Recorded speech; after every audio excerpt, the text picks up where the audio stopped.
Hey folks, back for more Git. So this time we want to talk about branching and merging. So creating, if you like, alternate versions of our repository and being able to switch back and forth between them, branch them out into other new branches, and we'll just see how things go here. So, what have we got? Again, the notion is that we've got this pile of code and we want to keep working on this main version, if you like, of our pile of code, but we also want to have almost a duplicate version with some slight differences. So again, maybe we've got this Linux version of our code that we want to keep working on, but we also now want to create a Windows version or whatever it might be. So most of the code's going to be the same, but we're going to want to make some tweaks and changes, and we want to be able to switch back and forth between working in our Windows version or our Linux version.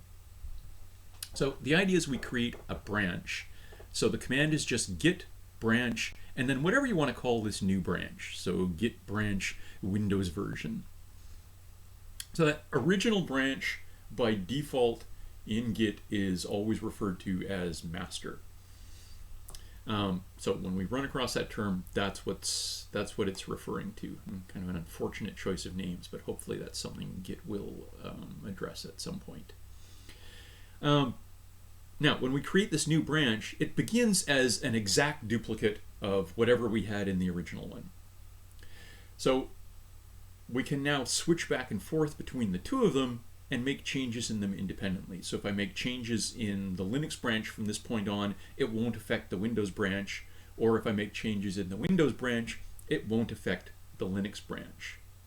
And we can switch back and forth between them using this checkout command. So git checkout and the name of the branch that I want to work in. And so basically this is just a way of saying, okay, now I want to go work in that other one. So you'll always have a branch that you're currently in, and we'll take a look at how to check that, see which one we're in right now, see what other branches exist, that kind of thing. So git branch and a name creates a new branch. If we use a -D flag, it deletes a branch, so we can get rid of one if we don't need it anymore. Git checkout and the name switches you to that branch. Git branch, just by itself, just gives you a list of all the branches that are out there, and it'll have a little asterisk beside the one that you're in right now. And you can rename them if you want. So a git branch -m will allow -m or -mv. I said -m. We'll try it in an experiment in just a second and just make sure that that actually works. So git branch, right flag, old name and new name to change the name of a branch if we want to. So let's just experiment with those for a second and make sure we see what those look like. So you might recognize the repository that we're in right now. This is the one we were using in the last Git session. So it's just a basic Git repository with a data file, directory in it, and pretty much an empty CPP file, but that's okay. So we've got this repository, and what I want to do is create a new branch of it. Well, if I just try git branch now, it will tell me that I've just got the one branch, the one I'm in right now, called master, and I decide I want to create a new branch, and I don't know, I'm going to call it my alternate reality branch. And if I do a git branch, it tells me that I've got these two. So in master, this is what I've got right now. If I switch to my alternate reality, it's pretty much the same. Again, they start out the same. But now if I make changes here, let's say I'll add a new file, new stuff, blah, blah, blah. Now, when you're switching back and forth between your branches, you want to make sure that you've added and committed in the branch that you're leaving before you leave, or that you've stashed away your changes. So I'm going to do a git add new stuff and a git commit gem fancy new file. So I've added and committed, and now I want to go, well, let's do an ls here, right? So we've got our 4 files in the branch that I'm in, right? And again, we can check out where we are, right? I'm in my alternate reality here. So I'm in my branch. Now I want to switch back to the master branch. So I do my git checkout master. It tells me that I've switched to the branch. Again, I can double check that if I really want to. Right, I'm in my master branch. And if I do an ls, we'll see that my new stuff isn't there. Right, that's only in the other branch. So what I do in one branch doesn't impact what I do in the other branch, as long as I remember to do my adds and commits. Things get kind of messed up if you switch between one branch and another before you add and commit your changes. But as long as we've got that under control, we can work in the 2 branches independently. We can see which branch we're in, we can switch back and forth between them.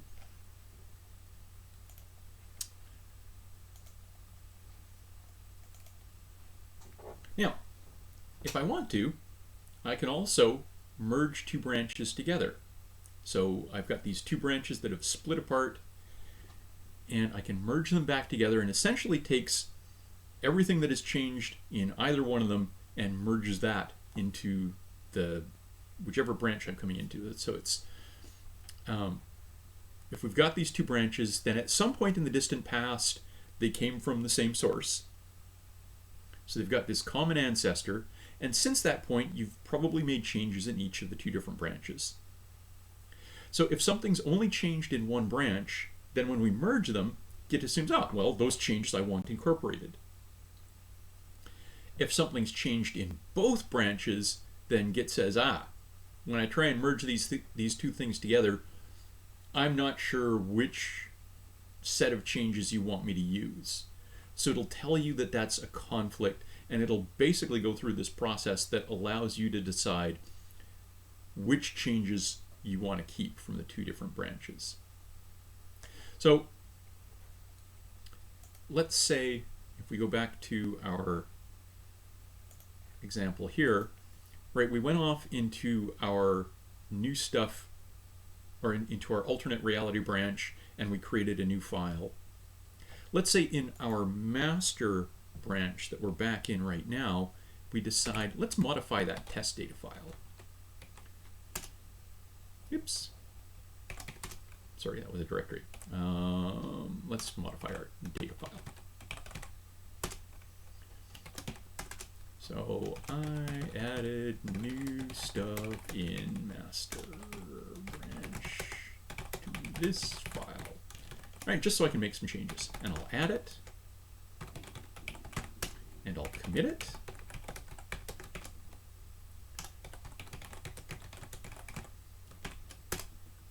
So now in my other branch, I added a file, new stuff. And in my master branch, I changed a data file. So if I now decide I want to merge these 2 things together, I'm going to take what's in my alternate reality and merge it back into my master. So I say git merge, and where it's coming from. So I want to take what's in my alternate reality and merge it into the one that I'm in now. And oops, I forgot to give a message. So essentially it's going to go through, merge the 2 of them, and it assumes I want to do a commit right now. So it's popped open an editor window here for me to do a commit. So, oops. Yeah. Which stupid editor did it drop me in? God, it looks like it's Pico. Oh my God. Clearly I have to fix which editor Git uses for me. So I'm going to say, I don't know, I kept all the changes from both branches. And I will do Control O to write and a Control X to exit. So the merge took place. It popped open this window for me to add a commit message. And if I look around now, hopefully, I see that it's merged the new stuff file into my master branch. Let's just double check here. Yes, I'm in my master branch. It's merged the stuff from alternate reality in here. And my test data, or my data file, should hopefully look the same as, yeah, it's got my changes. So it's got both the changes from both branches. And that's the idea of the merge. You take the changes from both branches, merge them together into the one that you're in now. So we can create branches, we can merge them back together if we want to.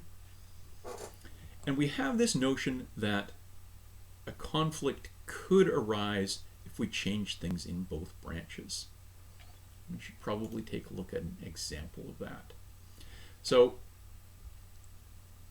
if, let's say, I changed my data file in both branches, added and committed in both branches, and then did a merge, then it's going to look at these two files and say, I don't know which version of this file you want to keep. So what it does is tells you that there's a merge conflict, tells you the name of the file, and if you go and take a look in that file, the merge will have actually created a, if you like, a new version of the file that's got all of the stuff from both versions. And so what you'll see is a bunch of stuff that's the same in both versions, right? The portion of the file that's the same in both. And then it'll have the lines of the file, the way they look in one file and the way they look in the other file. And it will have added these extra lines to help you figure out which one comes from where. So a bunch of less thans, and then the code for one file, or the data for one file, and a bunch of equal signs, and then the version from the other file, and then a bunch of greater thans. And so these are the things that tell you this is where you need to look. This is the part where merge couldn't figure out what to do. So this is the part you need to edit. So you go through, decide which pieces from both of these you want to keep, get rid of these lines of less thans and equals and greater thans, save the file, and I believe you have to do an add and a commit, and then it will go through and complete the merge. Right? Once all of the merge conflicts have been resolved, then it says, okay, we're done now, and it will store the files away. But it uses these less thans and equals and greater thans to keep track of what still needs to be resolved. So we'll play with the merge conflicts again. You want to go through, decide exactly what you want the file to look like, get rid of the extra garbage that it inserted, do a save, do a git add, and then it'll complete. So when we've got the last conflict is resolved, we do our git commit, you'll now have you'll be back in your targeted branch, the one you merged into, and should have the up-to-date version of everything that you want. So let's go through and maybe just see if we can make that happen. So what have we got? We've got our master and our alternate reality. Let's change our data file in master. Actually, I'm not sure if we can actually check out the alternate reality after we've merged it or not. Yeah, we can. Okay. All right. I have a feeling that since they're merged, if I make changes in one, it's going to happen in both, but I haven't actually tried that. Let's give it a whirl.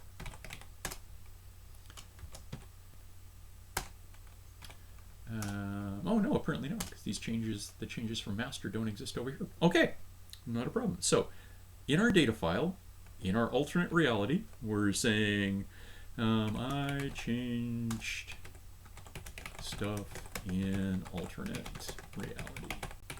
All right, so I've changed my data file there. I'll do a git add. I'll do a git commit.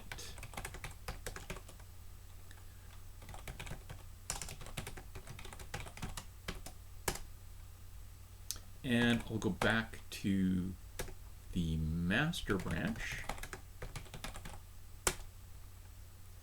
and I'll do an edit of the same file with different changes. So I'll edit my data file and say, and I added more new stuff in master, and I do my add data file here,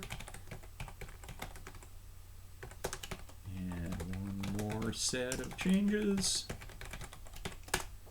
So now I've got a different set of, I've changed my data file in both branches in different ways.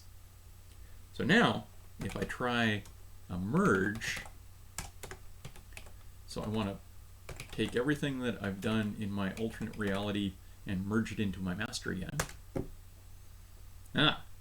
Tells me it couldn't do the merge. I've got a conflict, and it tells me which file, right? It tells me that it's in my data file, and it tells me to fix my conflicts and do a commit.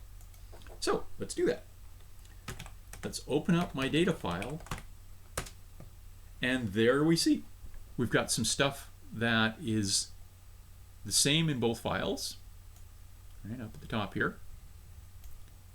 And then we've got what it looks like in one file, or in one branch, and we've got what it looks like in the other branch, and we've got these lines that tell us, here's this section is what it looks like in the head in the master version, and here's the stuff that here's the way it looks in the alternate reality, and Git is sitting around waiting for me to decide what I want to keep. So maybe I decide that I want to keep the stuff from the head, and I don't know, I want to change the stuff that I added from the alternate reality, but I kind of want to keep it too. So I get rid of the lines of garbage that get added, and I make the file look the way I want in my merged version. So I save it, I do my git add. What does git status tell us for at this point? Right, so it's actually telling me that I fixed the conflicts, but I'm still merging. I haven't done my add or my commit yet. So let's do a git commit. Fixed my merge conflicts. And at this point, the merge should complete. Yeah. And so if we do a git status now, everything's back to normal. So this is the process that we go through if we need to resolve a merge conflict.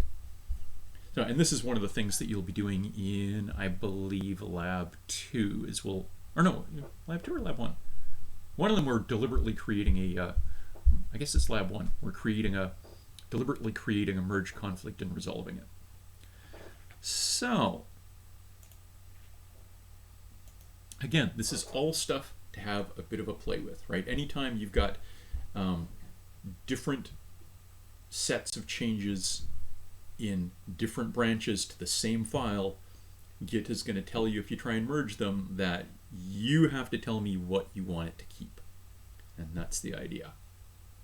All right, next time around, we'll look at a little bit on working with Git remotes. Let's see, was there... Oh! Visualizing branches. Didn't want to skip this.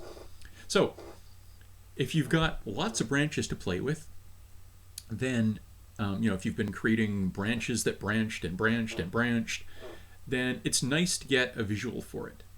So if you're in a situation where you've got, like if you're actually sitting in the labs and you can use a GUI window, then there's a program called gitk that you can run from within your repository. So just type in gitk and hit enter, and it'll pop up this nice little window with a nice visual of all the different branches and merges, and you can click on the different spots to see what the commits are and what the files look like. If we're working in a command line environment, it's not quite that fancy, but we can get at least an ASCII version of what this stuff looks like. So it's this git log graph branches pretty. So let's go give that a try and just see what it actually looks like.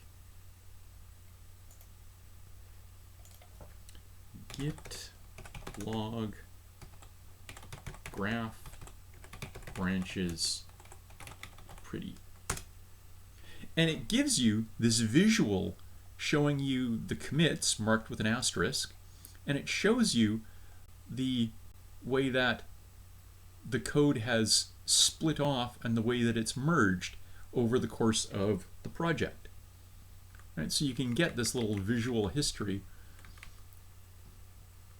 of the whole life of this thing. So down at the bottom you see the first commit, and we did a couple of commits, I guess, in the last session.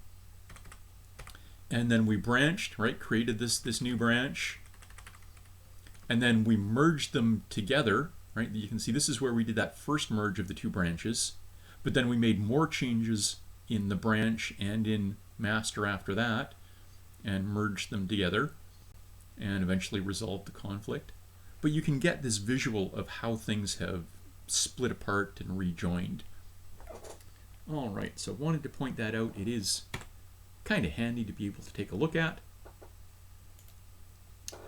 Again, next time around, we'll pick up working with Git remotes.